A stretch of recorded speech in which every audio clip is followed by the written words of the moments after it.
Ya, kembali kita ketemu dengan saya Adinoto. Kita hari ini akan ngobrol-ngobrol di Saung mengenai jenis-jenis investasi yang mungkin cocok buat rekan semua. Jadi kalau orang nanya, saya punya confident nggak di blockchain? Punya, jelas. Karena blockchain ini game changer gitu. Nah, game changer itu apa? Game changer itu sesuatu yang akan merubah area bermain kita gitu. Selama ini uang tuh kan dikontrol oleh bank sentral.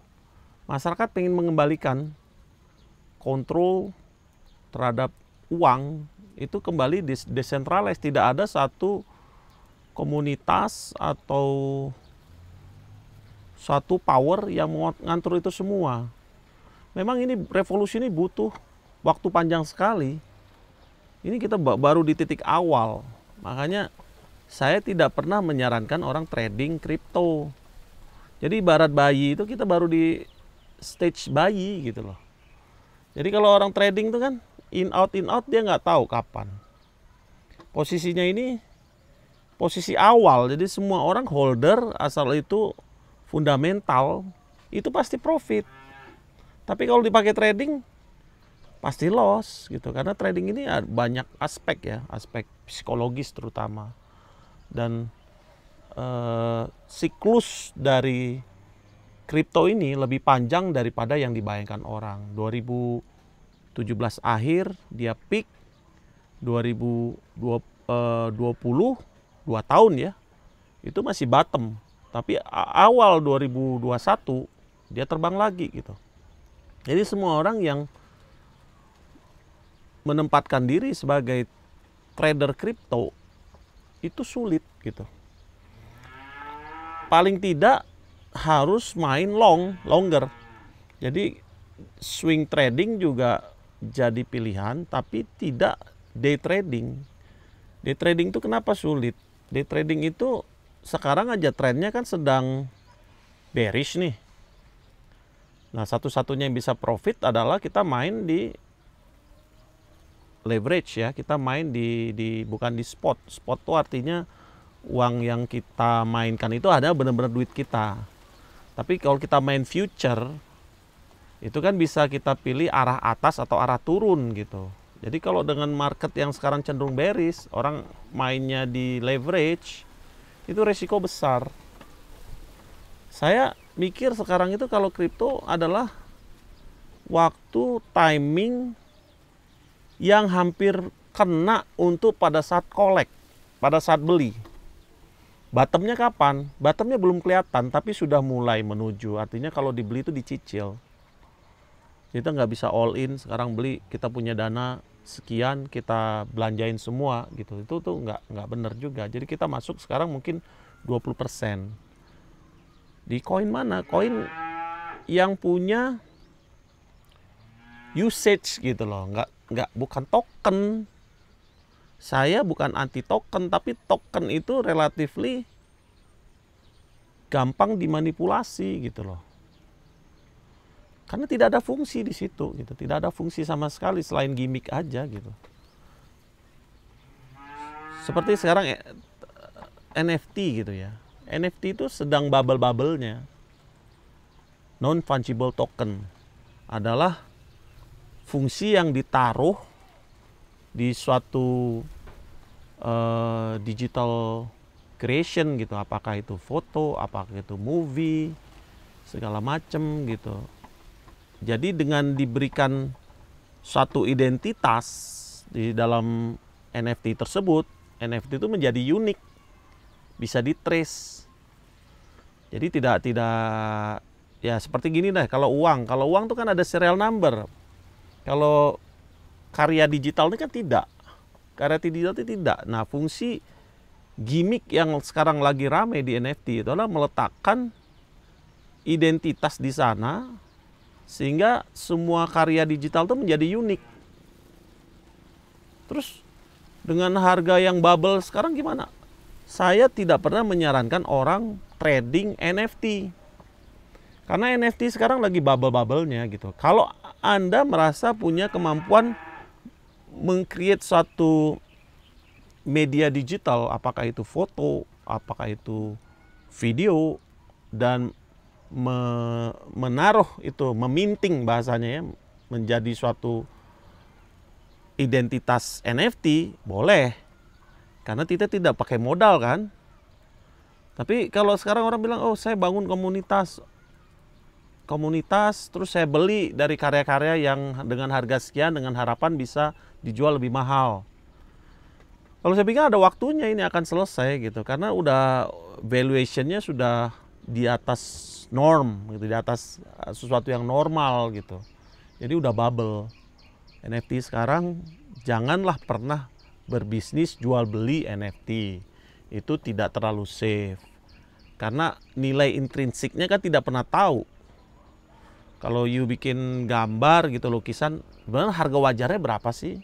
Nggak ada kan. Tapi kalau kita mampu nih menggambar atau create suatu set film atau foto yang banyak variasinya, kita kasih harga murah dengan harapan orang bisa membeli. Tapi karena kuantitasnya besar, banyak kita create, hopefully akan dibeli orang dengan harga sekian gitu.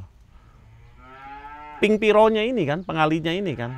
Nah, kemungkinan ya akan ada hasilnya. Makanya gimmick-gimmick NFT kata saya sih sudah over gitu, terlalu exaggerate, terlalu berlebihan. Itu dari kacamata saya pribadi untuk NFT. Jadi gimmick-gimmick ini akan terus dimunculkan. Balik lagi sebenarnya adalah fundamental dari setiap koin itu yang kita perlu pelajari secara teknis. Jadi misalnya koin A, koin B, koin C itu mampu menawarkan apa gitu. Jadi dalam kasus Bitcoin itu dianggap sebagai granddaddy dari semuanya. Artinya karena dia yang pertama, being the first, jumlah Bitcoin yang akan dicetak itu 21 juta. Bitcoin hanya dirilis untuk para miner. Jadi pertama itu nggak bisa dicetak seperti kayak XRP, kayak yang koin-koin lain yang di pre-cetak gitu. Dia hanya bisa dikeluarkan setelah blok itu ditemukan kan. Itu hanya tersisa 2 juta. Itu mungkin sekitar 2045 perhaps atau 2005. Ya segitulah, sekitar tahun segitu baru selesai 2 juta itu akan selesai ditambang dengan tingkat kesulitan yang lebih tinggi. Tapi Bitcoin ini dianggap sebagai store value. Jadi kalau sekarang yang dianggap store value atau safe haven itu ada kan emas. Emas itu dianggap sebagai nilai yang store value karena jumlahnya tanda kutip terbatas gitu kan. Jadi investasi zaman sekarang dibandingkan dengan kripto, NFT dan lain-lain secara digital, kan investasi secara konvensional kayak emas lebih safety ya Om ya? Emas itu safety tapi karakternya sangat long. Kalau kita nyimpan emas 20 tahun gitu, kita akan benefit. Tapi banyak kan orang kan nggak sabar. Jadi emas itu dipandang sebagai penahan inflasi saja. Jadi kalau kita ngarapin, saya beli emas nih. 2012 juga emas tuh sedang peak, 2000 US dollar per pound gitu ya. Nah itu baru kembali kemarin, jadi 10 tahun tuh sempat turun 50% nilainya. Jadi hanya dia sebagai store value. Kunci investasi itu bagaimana kita di umur, katakan umur pensiun 50-55, kita punya certain amount of money yang kita tanpa kerja pun kita aman gitu. Buat teman-teman yang mau invest di kripto gitu, saat ini waktu yang mulai tepat untuk mulai mencicil maksimum 20% dari nilai aset yang Anda ingin letakkan di kripto itu. Karena kita belum tahu bottomnya berapa. Tapi jangan pikir untuk trading, simpen long hold gitu. Karena tim besar seperti MicroStrategy, Michael Saylor itu harga rata-ratanya juga masih tinggi gitu. Dia masuk di angka 45 ribuan US dollar. Jadi kalau kita simpan ini 5 tahun, 10 tahun, saya yakin pasti profit gitu. Tapi kalau instead dipakai buat trading, Anda nggak akan dapat apa-apa gitu. Pertanyaannya, Berapa sih nilai yang akan maksimal Bitcoin dan Ethereum? Menurut saya, kalau lihat konversi emas ya, emas itu nilainya setara dengan 12 triliun US dollar. Bitcoin itu masih jauh, mungkin di rank 800 million US dollar, masih ada 14 kali lipat minimum dari sekarang. Jadi mungkin Bitcoin dalam waktu 5 tahun itu akan dinilai sekitar 2 miliar per satu Bitcoin. Jadi keuntungan itu pasti ada, asal Anda sabar gitu loh. Nah terus koin-koin lain, apa perlu saya lirik gitu? Saya bilang hindari token. Semua token itu punya gimmick sendiri-sendiri masing-masing. Token metaverse, token yang digas oleh si artis-artis misalnya Elon Musk.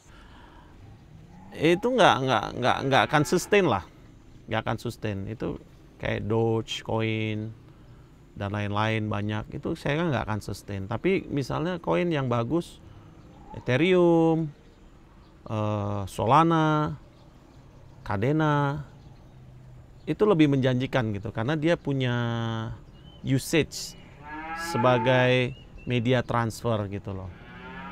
Jadi koin itu dibangun dengan suatu teknologi yang serius gitu ya, artinya dia menawarkan kecepatan transfer. Jadi imagine sekarang Anda melakukan transfer ke bank untuk ke luar negeri. Itu kan ada Swift code kan.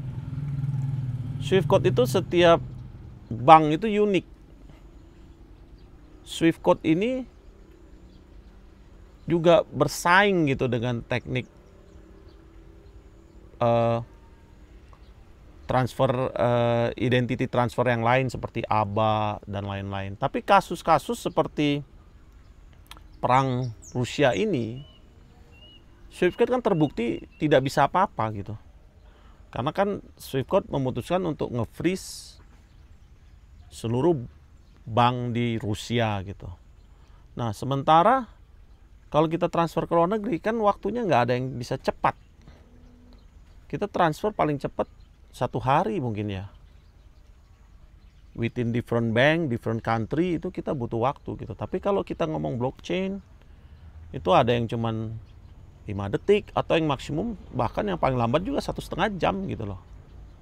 Dan kalau kita transfer dana itu kan unik ke satu destinasi, kantongnya address kita ya address kita gitu, artinya nggak mungkin meleset kemanapun gitu. Yang sangat dihindari adalah kita lupa password. Media penyimpanan juga jadi harus sesuatu yang dipertimbangkan untuk berhati-hati, yaitu kalau kita merasa kita menyimpan dalam jangka panjang, hindari menyimpan di hard storage gitu. Artinya simpanlah dalam cold storage. Artinya cold storage itu ada hardware. Hardware yang kita simpan cryptocurrency kita di sana, tapi kita cabut jadi lepas dari network. Jadi kemungkinan untuk dihack orang juga nggak ada gitu loh. Tapi jangan pernah kita sampai lupa itu recovery phrase-nya segala macam. Simpan dalam tempat yang baik, karena recovery phrase itu akan membuat orang bisa merecover identitas kita dengan hardware yang baru gitu. Jadi dalam hemat saya kembali bahwa investasi itu harus dipecah, mau baik itu tradisional, baik itu modern, baik itu hal-hal yang baru seperti kripto ini, sehingga kita lebih safe gitu. Jadi kita juga nggak bisa gitu menutup mata, oh saya nggak mengerti begini kripto gini, ya kita kehilangan kesempatan aja. Lakukan itu sebijak mungkin dengan proporsi sekian persen di sektor tradisional, sekian persen di sektor yang baru ini. Dengan demikian kita tidak gegabah gitu. merisking satu bentuk investasi ke dalam satu kantong yang satu aja gitu. Jadi kalau dalam satu kantong kan berbahaya.